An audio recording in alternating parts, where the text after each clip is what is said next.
Welcome to the Your Limitless Leadership podcast with Jenny and Brent Widman.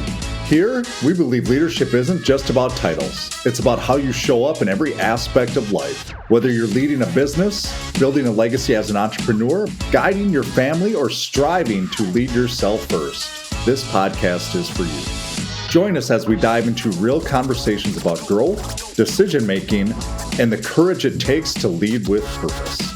Get ready to be inspired, challenged, and equipped to become the limitless leader you are meant to be. This is your Limitless Leadership podcast. Let's lead without limits. Welcome to your Limitless Leadership podcast with Mrs. Jenny Widman. And today we are going to talk about, this is a kind of a topic that's near and dear to my heart, because I think a lot of people struggle with both sides of this, and there's the confidence side. So we're going to talk about confidence, but on the flip side, there's the imposter syndrome. And we hear so often when we're coaching people, and correct me if I'm wrong, Jen, because I know I hear it quite a bit, how it doesn't matter where you're at and how long you've been in the business or been a leader, but people still struggle with that. And the reason I wanted to talk about it, and I'll turn it over to you in a second to see why this topic might be near and dear to you as well. But it's one of those things that when I hear people talk about the best of the best that we look at, that you feel like are just separated from everybody else, you don't think they struggle with things like that. We feel like they just have it all figured out and they know what they're doing. And so many times that's not true. And that's why we wanted to bring this to you today, so you do understand that you're not alone, I guess, put it that way. Any comments there, Mrs. Widman, at all? It's a great topic to bring up because everybody struggles with this at one point of their life in some capacity or another, whether it's when you're in elementary, high school, or in the real world today. And it's something that we've had to overcome ourselves. So that's why the more you hear about how other people have overcome it, the more you can overcome it yourself. So that's the beauty behind why we wanted this topic to be the discussion today. Well, let me start there just by asking you, when you look at, because you come off obviously as very confident, but being your husband, I know there's been times that you've second guessed yourself or thought through things or had a hard time making a decision, like we all do. That's normal. What was one time, I guess, let me ask that let's go back a little bit, because who you are today is different than who you were years ago. Let's call it what it is. Not how did you build the confidence, because that's a really big question, but what are some, maybe one or two or even three, whatever examples you have that have helped you along the way that you can pinpoint that you said, that's something I did, or that's something that happened to me that's almost a confidence anchor, if you will, that helped you grow that confidence? Yeah. I'll give you a specific example where I needed my confidence anchors, but I think the main thing that people can take away is you have to have confidence anchors. You have to write down 3 instances. What a confidence anchor is something that you look back on and you are so proud of yourself. It's like this overwhelming feeling that you think to yourself, I cannot believe I did that. And that proud factor was there. Write those 3 instances down. Those are your 3 confidence anchors that you need to draw from in terms of moving forward with your life and what you can accomplish later on. And I'm not talking about still being the quarterback of your high school football team that went 5-8, for your season. I'm not talking about that. I'm talking about something that you are just super proud of, that you were able to overcome, that not many people can say that about themselves. And if you don't have one, go do one. Like, go run an ultra marathon, go run a marathon, go do a half, start somewhere, but do something that is hard. If it's literally hard for you to think of 3, it was easy for me to think of 3. So those were my 3 confidence anchors.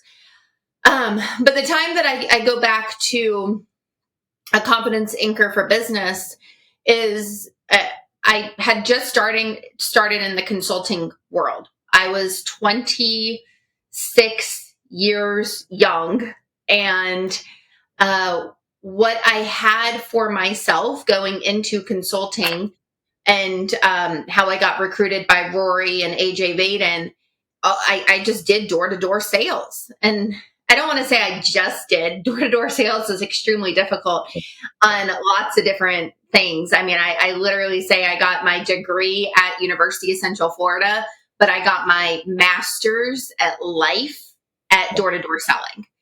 And it's difficult. You have to learn how to basically gain rapport with somebody within 10 seconds before they shut the door on you. You're learning how to collect a cash check for $1,500 in 20 minutes or less.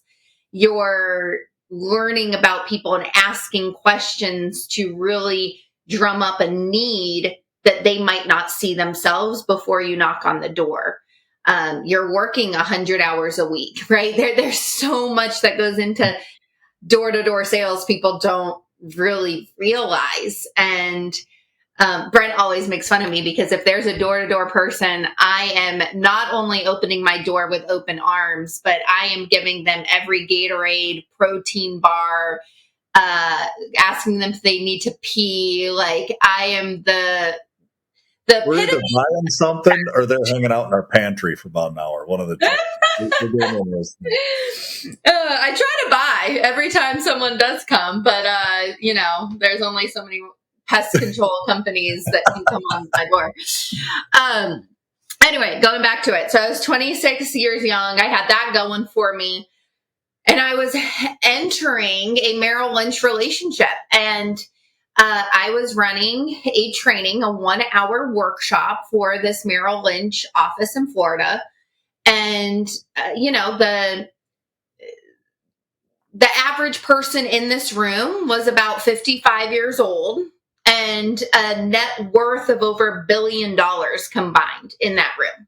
And I was 26 going into that room thinking to myself, the imposter syndrome. These people make more money than me. They've handled more money than me.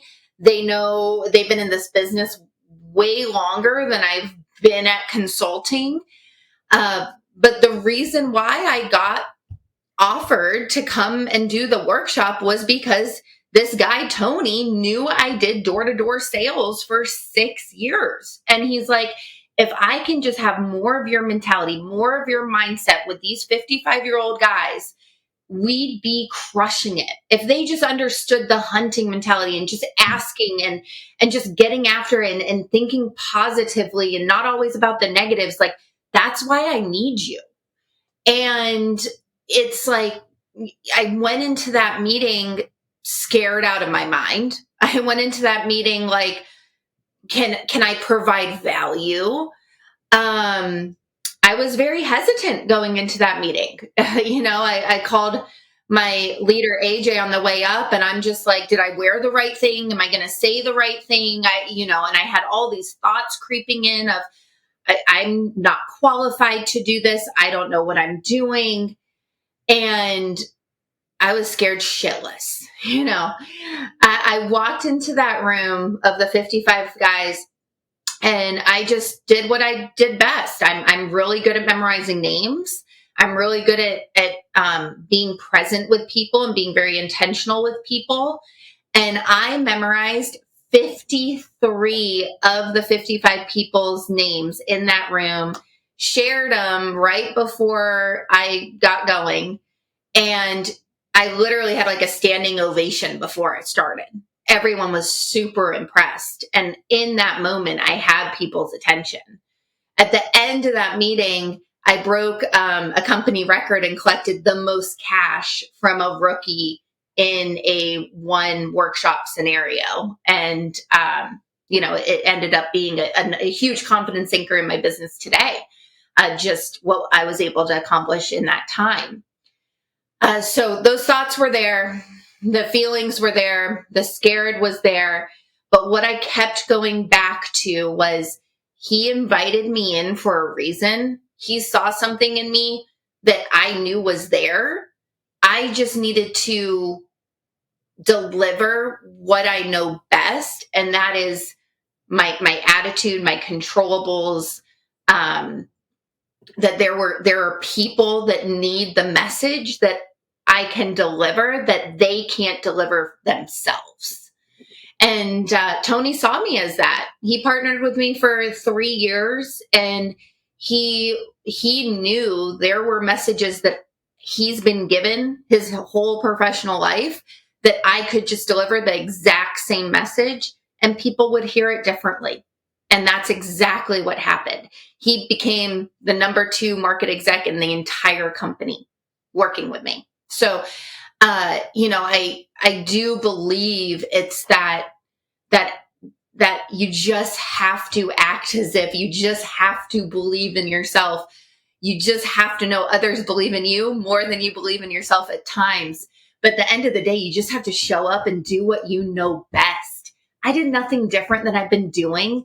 I knew names. I knew names are extremely powerful and people. It's the most important word in someone's dictionary for themselves.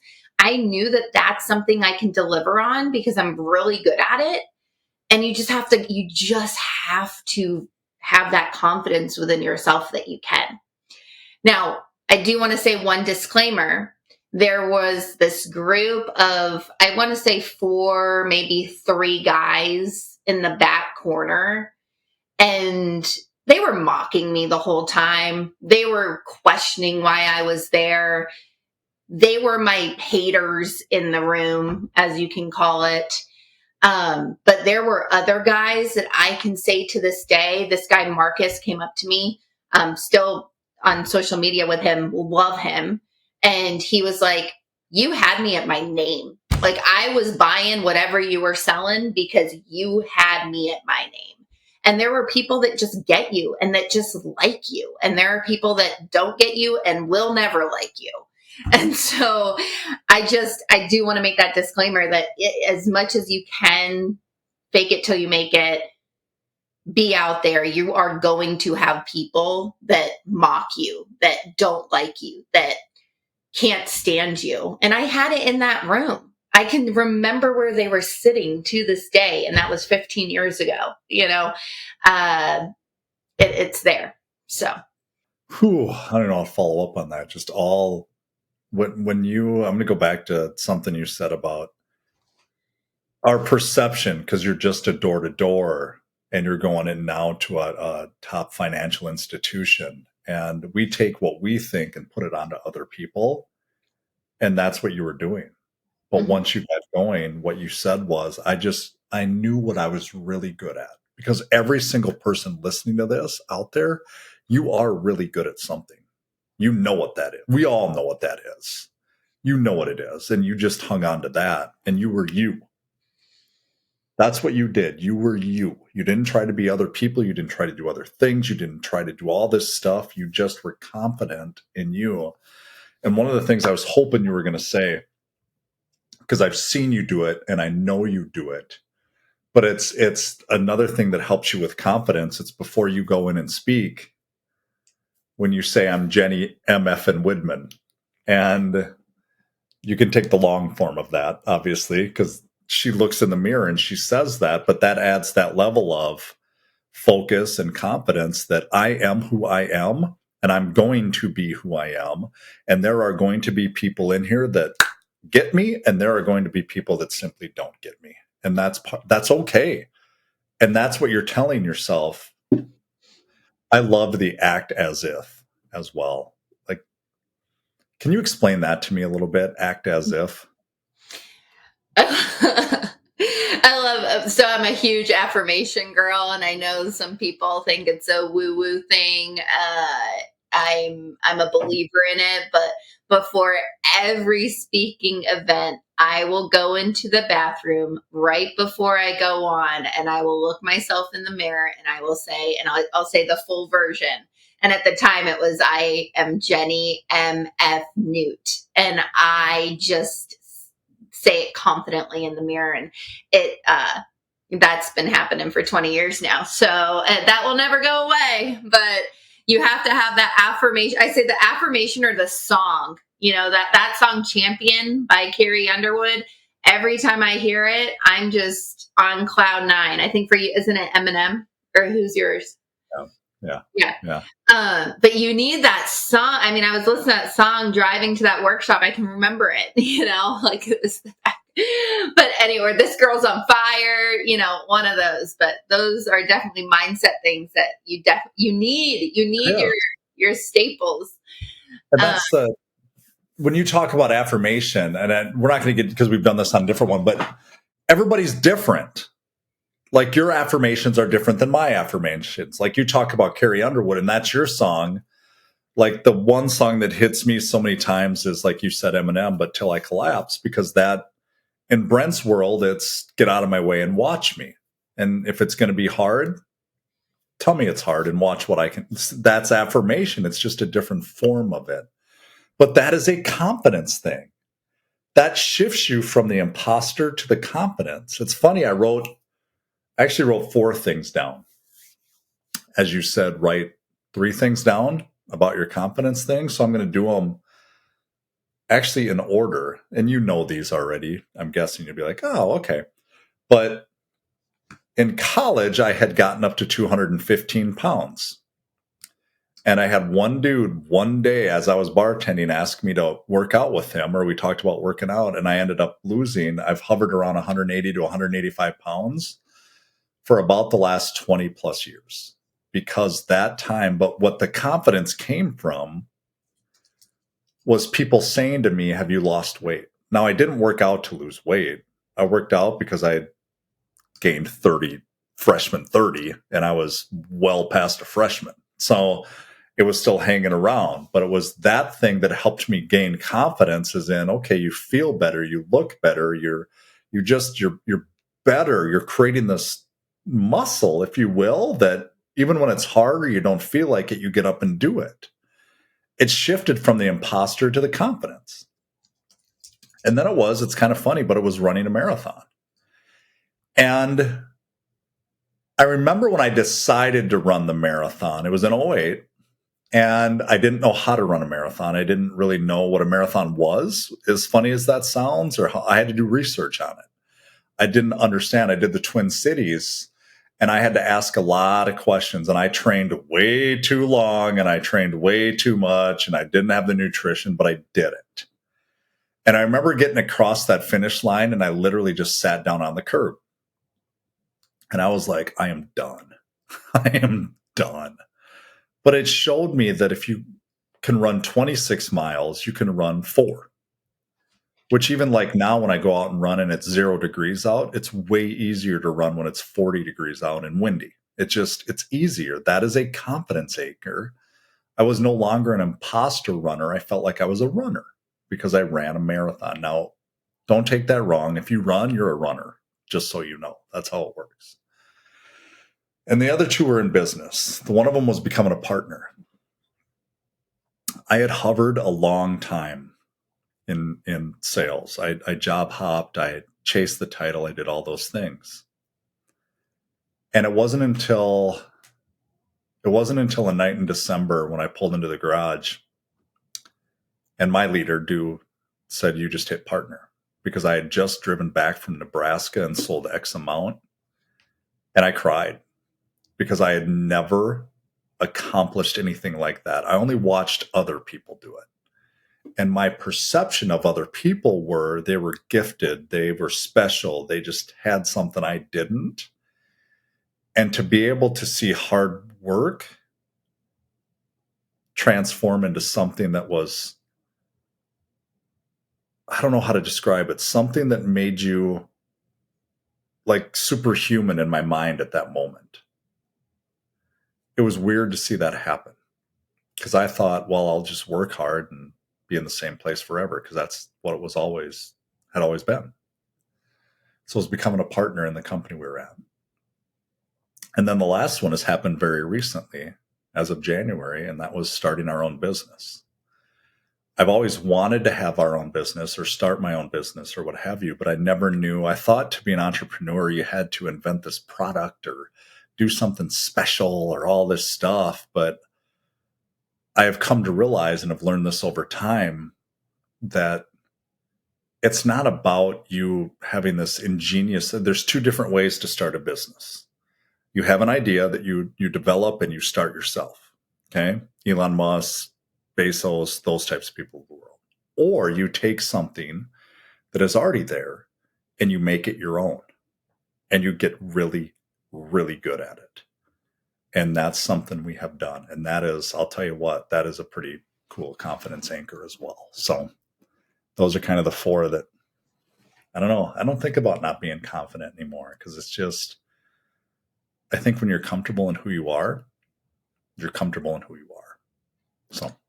Well, I love that you just shared yours to give examples to people listening to this, because it's like, where do I drum up from? And, they can be going back to high school. One of mine is I made varsity as a freshman in a school that had over 1,500 people that graduated in my class. Like it was a big deal at the time. And field hockey was my sport. But it can be back in the day, but it also can be in the present day. As we evolve and as we grow, there are confidence anchors that we'll keep getting. And it's kind of like I have a vision board and I have a confidence anchor board, and it's ever evolving, from that. So thanks for sharing. I do want to answer the one question that you asked, like, what does act as if mean? And I get that question a lot, because it's, if I'm not there yet, what do I do? And it's not about arriving. It's not about being there. It's not about the day that Duke called you and said that you're a partner. It's all the stuff that you did before that phone call. You demonstrated that you're already a partner. And you need to ask yourself, how would this person behave, speak, decide, present themselves? How would they do that? Whether you're going after a title, or you're going after an income, or for me, I was going after being an expert in my field in front of all of these financial advisors, right? It's like, well, when I am an expert in this field, how would I act? What would I say? What would I look like? How would I present myself? What are some things that I need to be doing non-verbally and verbally to act as if I'm already that person 20 years from now? And you need to decide what that is. Like, what are you acting as if of? You need to ask yourself that question. And then you just need to put it in practice day in and day out. You're going to fail. You're going to have times where you don't show up the way that you should have.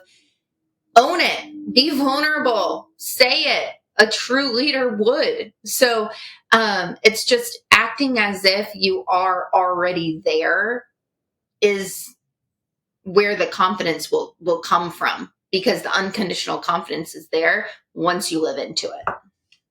I love that you just said, put it into practice day in and day out. Because I do think that there is and this is one man's opinion, that there is a perception from other people, again, that we have it figured out, or that you know what you're doing, or you're different than other people. And it's not that we're like that. It's that we just put things into practice day in and day out. We are the people that we are, and we keep trying to develop ourselves. I don't like the word try, but continue to try to develop ourselves day in and day out. And that's what I mean by that you're actively doing it. And that's what it means to me to put it in practice. It's like this thing that I love also that you said, you're not always going to feel the best.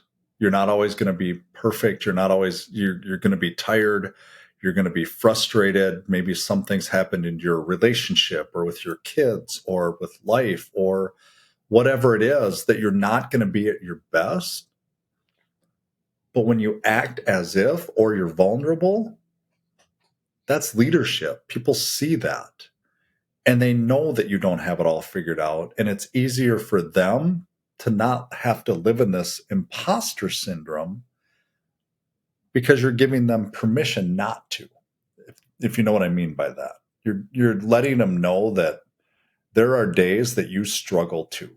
And if there are days that you struggle too, you just made it okay for them to struggle, but keep putting the things in practice and keep putting one foot in front of the other. And I think that's what the message we're almost trying to get across here today is, yeah, there is the imposter syndrome, but when you keep doing the things, it leads to the confidence that you can lead with, all the while still trying to figure it out, because none of us are at the finish line. We're just not. We don't have it figured out. So, yeah. And it's when you're practicing it day in and day out, it gives you opportunity to reflect and adjust, right? So you're asking yourself, did I show up as the person I want to become? Did I do it? Like, what worked? What felt forced? What didn't work? And then you're able to adjust to make yourself better the next week. And when you're acting as if you are the CEO or the leader or the top salesperson, eventually it's going to come. It's just a matter of time. Like, it's inevitable because you're doing the things that need to be done to grow into the role that you want. You're not pretending, you're growing into it. Okay, here's a question for you then. Okay, so we're talking about the good things that happened, right? Mm-hmm. Hey, look at me, I did all this. Has there been a time that when you walked into and I don't know if you know the specific time I'm talking about, but I think it was the same company down in Arizona, that you walked in there and it didn't go the way you wanted it to, and it threw you off track a little bit, but I'll let you finish the but. Yeah. Oh, that's still painful to this day. I don't have it all figured out, either. I think Oprah said it, but you don't start from zero, you start from experience. So one thing that I learned selling door to door is every day I'm gaining some type of C, and the letter C. And I'm either gaining customers and clients, or I'm gaining a whole lot of character. And, that first example that I gave you, a whole lot of clients. It was amazing. The second example you just shared, a whole lot of character. It was brutal. And I went into this Merrill Lynch office, same people in the room, and polar opposite experience. The little three mocking people in the corner ended up being the whole room of mocking. So to say, it went from an hour presentation to about 30 minutes, and it ended with me just composing myself, going into the bathroom, and hysterically crying for an hour. And it really got to me. I did nothing different. I actually was more of a veteran at that point. I had done hundreds of workshops at that point. I was even better at my craft at that point. I knew the industry way more at that point. So, all the things to lead to this is going to be an amazing experience that led to a whole lot of tears. And there's nothing I even looked back on and said I could have done different. There's nothing I can look back on and be disappointed in myself for. It was just how the cards felt. But what I can say is, going through that experience of the ladder, I gained so much more value to being a businesswoman than I did that first one. And, I look back at that experience, like if I did not go through that lowest low in business, then the highs do not get that high. They really don't. And I say this to people all the time, like you have to experience the lows to appreciate the highs. And the highs are that much sweeter after going through those lows because, you not only get on an airplane, leave your family, spend 2 nights in a hotel, provide value as much as you can, and you're not appreciated for it, or it didn't look that way. It didn't feel that way. It felt like a complete waste of time. It felt like, hey, I shouldn't have done this. What am I doing? All those thoughts creep back in, imposter syndrome, and what's wrong with me? What did I do wrong to get this response? And, it's, you have to have that paradigm shift, because now that I experienced that low, it does make those highs that much better. I'm sitting here thinking, it's funny you touch on that, because that's everything you just said about what we do and how we do it, the travel and the getting in front of people and feeling that you're not worth it and what have you. It's kind of this lore of Brent Widman where I went 22 of those in a row and 8 months in a row of not selling anything, just zero time. And you're traveling and you're excited and the time and effort and all that goes into this. Yeah. But it makes it, when you get it, how much better it is. But it also shows you that it can't ever be that bad again. So I must be doing something right. Right? So things are going better, right? But it helps you. It puts things in perspective that it's never going to be that bad. And if it is, so what? I've handled it once. I can handle it again. It's just normal. That's what we're trying to tell you, that when you keep putting it into practice and putting one foot in front of the other, this imposter syndrome no longer happens. Don't let that hold you back. I don't care if you have to go say Jenny, MF, and Widman over and over and over and over. Now, use your name, obviously. Over and over and over again. That's going to get you in the right frame of mind, or affirmations, or talking to yourself, or practicing, or whatever it is for you that you're doing this, but just keep doing it. And the imposter syndrome no longer is there. Like, I don't even think about that. I don't know if you do, but I haven't thought that for a decade. So doesn't even cross my mind anymore, because it's like I've put enough time and effort into this and enough work that really good. And even when I didn't think about it, because it's like, all right, if it works out, it works out. If it doesn't, it doesn't. So be it. We'll figure it out. So I want to leave you with that, and I hope that helps you. Anything you want to leave them with at all, Jen? But that was really good. The one thing that's on my mind is, no matter what industry you are in, no matter what you do for a living, there is somebody out there that needs you and is looking for you. And the other person that's actually calling or actually showing up is going to get the business, even though you are probably the best. You can serve them the best. You are the best in your mind, because you've literally poured your heart and soul into your career and what you do and all the things. And so what are you doing to make sure that you are acting as if you have that company? You are acting as if the CEO, you are acting as if that person, because you should be, you need to be, and you can be. So I would just take this message today and just ask yourself, what's one thing that you could be doing this next week to show up, so you're not letting imposter syndrome or lack of confidence get you.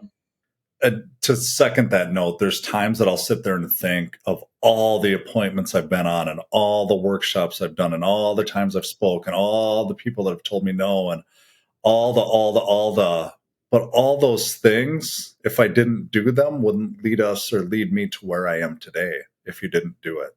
Yeah.